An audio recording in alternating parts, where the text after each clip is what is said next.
दर्शन नमस्कार सम्पूर्ण मेरो साथीहरूलाई।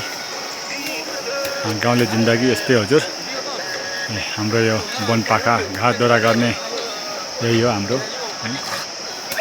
यो पारी स्कुलदेखि नै यो नौबैनी गाउँपालिका 3 काया हो। यो त्यही छेउतिर एउटा पल्लोपट्टि भेगमा मेरो घर पर्छ। यहाँ यो वन जङ्गल सबै हामीहरूको हो। यसैमा घाँसदौरा गर्छौँ, यसैमा गाई भैँसी बाख्राहरू पालन गर्छौँ। तल खोलामा माछा मार्ने काम हुन्छ, माछा मार्ने खाने काम। यो मुनबाट मोटर बाटो अहिले अवरोध छ यहाँ बाटोको कारणले, यो चल्दैन यहाँ